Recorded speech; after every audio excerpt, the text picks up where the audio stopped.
Yes guys, what's going on? Welcome back to the channel and welcome to episode number 4 of the EAFC 26 career mode here with West Ham United. A whole week of EAFC 26. I hope you are all enjoying it as much as I am. It's been absolutely fantastic to play it over this past week, obviously on the early release, and hopefully anyone who didn't get it on early release does get the chance to get their hands on it today and gets to play it over the weekend. So good luck to yourselves and let me know your thoughts on the game down below in the comments below. But we start off this episode with we started off actually with a contract offer from a international team, Czech Republic, which we did reject. I did like the fact there is now the option to stall the sort of negotiations with the country that approaches you, which again, I don't know whether it's me missing it, like I said on previous episodes, or whether it is a new feature, but I do like that. Obviously, you don't have to make the decision straight away. And then we did jump into a couple of new boys into our youth academy, Sadio and also Rose in there as well. 2 players into the youth academy, so hopefully we can grow them and obviously join some players into there as well and grow a good youth system here at West Ham United. But we go into the first game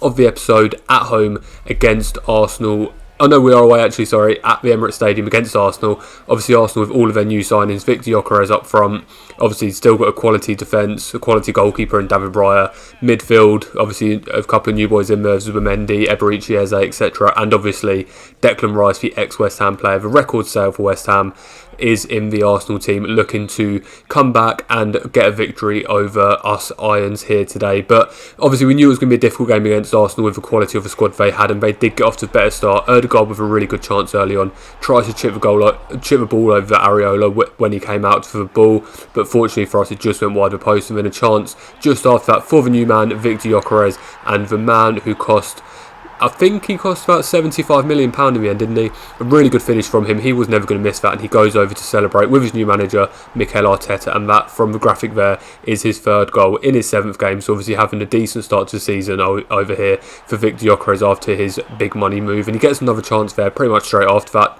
goal he scored, to be fair, but a good save from Areola to keep the scores at 1-0. And then it is the star boy for Arsenal, Bukayo Saka swings the corner in, we get the header out, it falls to Odegaard, falls in the end to the ex-West Ham midfielder that we warned about earlier, Declan Rice, but fortunately his shot drags wide of the post and the scores stay at 1-0. But about half an hour into the game we do get our first chance, Fulkrug here with his left foot, and he wasn't going to miss that, powered it low beyond David Raya and brings the scores back to 1-0 for his 3rd goal in his 7th game. Exactly the same record as Victor Gyökeres and a hell of a lot cheaper as well. So who's got a better deal there really? But no, really good to see Fulkrug getting a goal there, and we do get another chance with Fulkrug once again, but this time couldn't quite get it underneath David Raya, and it was saved out for a corner which came to nothing, and the score stayed at 1-0. And that is how we went into half time. So a good half for us against a really good side to go into half time at 1-0, and another really good chance there from Fulkrug in the second half. A bit of a pop shot, to be fair, that header, but nearly dipped underneath the goal, and David Raya did have to outstretch his arm and make the safe tip over the crossbar. And then the corner in from Ward-Prowse, couldn't come to anything there. Ball falls out to Somerville, gets the block in by the Arsenal midfielder Declan Rice, and Arsenal look to break here obviously after Declan Rice played that ball out. Comes to Saka. Saka picks his head up, plays it into Gyökeres, plays it into Odegaard. Odegaard looks like he's through on goal, looks to get the shot away, but fortunately Aaron Wan-Bissaka, our right back, was there, slid in, made the block, and kept the scores at 1-0. Then we did make a bit of an attacking substitution, to be fair. Callum Wilson, the striker, coming on for Lucas Paqueta, dropping Jarrod Bowen into that attack midfield role, and Wilson going up front alongside Fulkrug. And it was that man Bowen who got the opportunity just after that. Really good run in there, good link-up play there, Haj Malik Diouf, and just powered that one in between the legs of David Raya and gives us an unexpected 2-1 lead and 4th goal in 7 games for Jarrod Bowen, picking up some real good form here, the young Englishman, and he can hopefully steer us into a better position in the league. Obviously we haven't got off to the best start ever, but hopefully he can get us into that better position, and it's him who plays the ball into Fulkrug, and Fulkrug gets his 2nd of the game, our 3rd of the game, and with just 10 minutes left, a 3-1 lead was a really good place to be. Although we are away from home, so we knew that there was obviously the opportunity that Arsenal were going to be able to stage a comeback. Being 3-1 up, we knew that we had the opportunity to win this game, and we did make a couple of substitutions just to keep this one as tight as possible. Bring in Igor on in that left back role for El Hadj Malik Diouf, just a bit more defensive solidity in there. But unfortunately it was Arsenal who got the last chance of the game in the dying seconds. Trossard with the ball across with his left foot, Bukayo Saka diving in, tries to steer it goalwards, but unfortunately for him he couldn't quite get it on target, and the ball did hit the side netting and it went out for a goal kick. And the big long kick from Areola should give us the time and the full time whistle for us to get our first win of the season in a completely unexpected fashion, away from home against one of the title favourites in Arsenal. We've played some teams that we definitely should have beaten this season. You think going back to Sunderland on the opening day, you think about the 2-0 lead we had against Tottenham. 2 games we definitely should have won there, and there's some others sprinkled in between as well. But it's the ones that we don't expect against Arsenal away from home that we do get a really good victory to get us our first win of the season and add those points to the tally. And we do get a message there from Magassa afterwards. He actually came in for Souček in that last game, and he's going to play again here. He played really well in that defensive midfield role, but there's no rest in this league. We do have another game coming up, and this time we are at home. It's an evening game, and it is against a London rival in Brentford. And you can see the graphic there of obviously the London Stadium, home of West Ham United, the Olympic Park and Olympic Village around there. And you can also see in the background the different teams within London. And right in the distance there, opposite side of London, you can see the Brentford badge. So obviously a local rival, not really one that's spoken about too much, but obviously it's always a rivalry when 2 clubs from London do come together. And obviously we want to end this one with another victory after that really good victory against Arsenal. But a poor throw from Aaron Wan-Bissaka actually gave Brentford the first chance of the game. It was Igor Thiago who gets the chance in the end, but a poor shot from him. Areola managed to make the save and tip it around the post for a corner, and then from that resulting corner it's Kevin Schade who gets the header, but fortunately couldn't keep it on target and did knock that one over the crossbar and out for a goal kick to cause us no trouble. But Brentford, to be fair, were looking really good here. Django Ouattara with a really good chance here, but El Hadj Malik Diouf slides in, gets a little foot on it and just managed to block that one and deflect it behind for a corner. And then just 10 minutes or so before half-time, a really good chance there for Mikael Damsgaard, the Danish midfielder for Brentford, but fortunately he scooped it over the crossbar and the scores did stay at 0-0. And we got a chance for probably our first of the game really. El Hadj Malik Diouf down that left-hand side, plays it into Nicholas Füllkrug, who's obviously in great form, gets the shot away, but unfortunately hits Caoimhin Kelleher in the Brentford goal, and it did go behind for a corner, which James Ward-Prowse looks to whip in towards Jarrod Bowen. Couldn't quite get anything, a bit of a scramble. I think it was Aaron Wan-Bissaka there who was closest to getting that one in, but unfortunately couldn't get anything, and it did go out for a throw-in at that point. But unfortunately just before half-time, Brentford did manage to take the lead, and it was that man, the German Kevin Schade, with his first goal of the season. He just broke through, a good ball through to him, and he got there first ahead of the defender and just steered it goal, was to give Brentford a 1-0 lead going into half-time. And if I'm being honest, the second half started exactly how the first half played out. We only had one real opportunity from Füllkrug in that first half, and Brentford were obviously all over us, and it carried on in this second half, which the home fans obviously weren't happy to see. But unfortunately that's the way the game went. And the ball in the end here fell to Ouattara. Ouattara with a good shot, but a good save from Areola there to keep the ball out the back of the net. But about an hour into the game, Jordan Henderson gets a shot with his left foot, hits the post. We can't get rid of it defensively, and it is the Brentford striker, Igor Thiago, who picks up the loose ball, smashes it into the back of the net, and gives Brentford a 2-0 lead with about 30 minutes left to go. And again, you can see what form he's in, 5 goals in 8 games for him. I really actually do like that graphic, to be fair, because it really shows what players are playing well, what players are in form, etc. out of other teams. So it's really good to see. But obviously you can see the top scorer stats in the menus, but it's good to see it live and direct in the flesh in the game. So a good feature from EAFC, I think, anyways. But as I always say, let me know what you think of that down below. But unfortunately we did actually go 3-0 down this time. Jordan Henderson this time, he hit the post leading up to Brentford's second goal, and he does manage to get his first goal of the game in this one to give Brentford a 3-0 lead with just 10 minutes to go, which meant it was going to be really, really difficult for us to get anything out of this game. But we gave it our best shot. Füllkrug gets through here. Sepp Vandenberg was quick, and he was obviously putting him under pressure from behind, and unfortunately the little shot from Füllkrug couldn't get past Caoimhin Kelleher in goal, and the scores did stay 3-0, which is how the game ended. But after the game we did get news that Sadio, the young midfielder in our youth academy, did complete his position change from an attacking midfielder to a left midfielder, and we do look at his stats and decide we do need to improve his shooting a little bit, so we do put him on an inside forward training plan, and obviously hopefully that can improve his shooting and improve his overall rating. But after the game, after obviously the 2 games of this episode, we did just have a look at the contract situation with a few of our players. We do feel we are now in a position to have a look at and know which players are playing well and which players we want to keep, and out of obviously all those players, all fairly old players except for George Urphy, we looked to offer him a new contract because he did play well when we have played him on the odd occasion as a substitute, but unfortunately he said he wasn't ready to sign a new contract. And if I'm being honest, I've watched obviously videos from other creators on here within career mode, and they have mentioned that contracts have been a bit of an issue because you can't just negotiate contracts with players whenever we want. It has to be on the players' terms, and you will see in a little bit.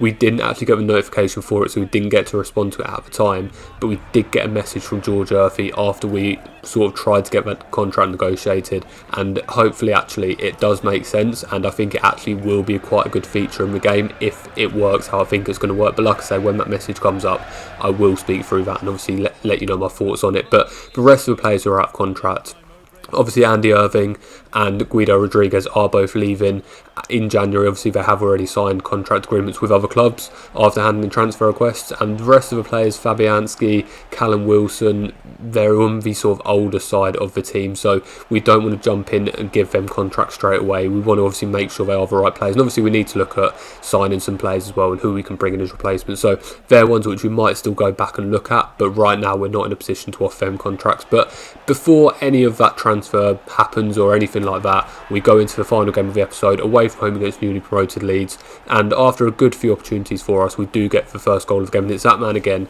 Jared Bowen, on absolute fire, his 5th goal in 9 games for us. Really good header, to be fair, leapt above the defender after that ball in from Juve from the left hand side, and he does give us a 1-0 lead about half an hour into the game, and that is obviously a really good position to be in against a newly promoted side. But Leeds at home are obviously always going to cause us problems. Okafor with a good shot there from close range, but unfortunately for him, just put it wide of the post. But unfortunately Okafor didn't need any more opportunities.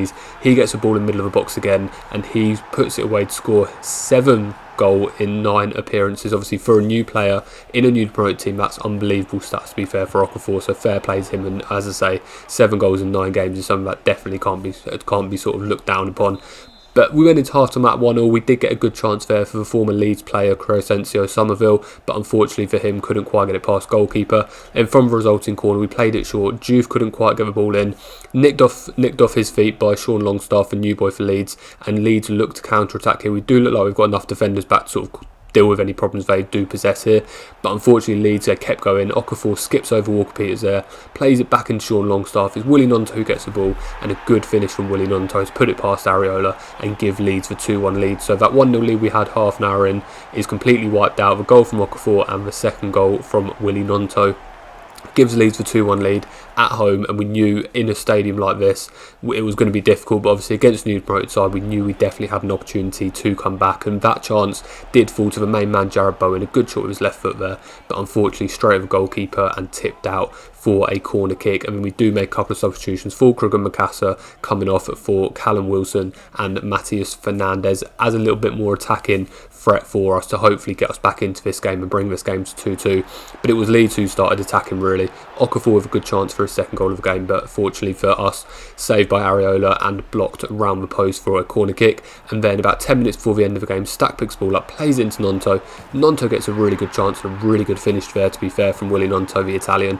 Gets it right into the top corner, and Areola had absolutely no chance. Puts the game to 3-1 to Leeds. And as I say, with 10 minutes left of the game, we were never going to come back from that one. And that is how the game finished. And after the game, we got a message from the goalkeeper, Mads Hermansson, saying he needs more games. Obviously, he's only 25 years old. Areola's obviously our first team goalkeeper at the minute. Who knows what's going to happen in future. Areola is 31, I think, years old here. 32 years old, you can see in the background there. Hermansson 25, so long-term Hermansson definitely will be the goalkeeper. But for now, we obviously need to play that one a little bit clever so that Hermansson doesn't hand in a transfer request. But we're just having a look through the team here. As I said earlier, before obviously that Leeds game, we were looking at obviously the players who were out of contract, but we also need to look forward to the future in terms of transfers in and transfers out as well. So we're just having a look at the team in terms of who we've got out on loan, who's in the team at the minute, and who's potentially playing well and not playing so well, and potentially players we could get rid of. And if I'm being honest, I couldn't see any players that I really wanted to get rid of. There was thoughts about Mavropanos potentially, but we haven't really given an opportunity to really show what he can do in that centre-back role.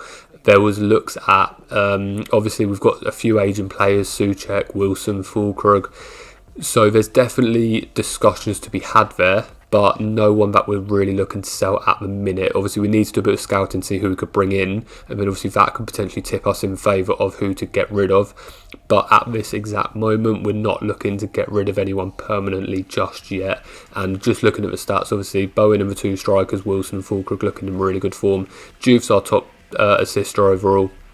and a couple of other assists there for James Ward-Prowse and a few other players as well. But we just go into the, as I say, we didn't want to sell anyone, but we were happy to get rid of a few players on loan. So we do look to loan out 4 of our younger players. George Earthy's one of them, obviously didn't want to go into contract negotiations with us. Lewis Guilherme, who's only played a handful of games. Callum Marshall, who hasn't played for us yet this season. So a couple of players that we were looking to get on loan. And with that, as I say, we need to obviously look at players bringing in. 3 scouts, we've got England, Spain and France, and we're looking for an attacking midfielder with pace is the main thing, because we are lacking pace in the team, and just a general striker who can potentially replace Fulkrug due to his age, because as I say, Fulkrug and Wilson are both the wrong side of 30, so we definitely want to obviously look at a long-term replacement for them. And like I say, we want to look for a pacey attacking midfielder. We've got Somerville, but I feel like we really are lacking pace, especially with when the replacements in that attacking midfield. Paqueta's not a quick player, Matthias Fernandes isn't a quick player, Bowen can play there, but he's not the most quick player ever, and as I say, Somerville's the only real one we've got, so obviously we do need to look at them. But that is going to bring this episode to an end. As always, any transfer suggestions or any other suggestions or comments, please comment them below. Please subscribe to the channel to follow the journey. It's been a really good start to FC26, so please subscribe to show some support. Please like the video, take care of yourselves, have a good weekend, and I'll see you all next one.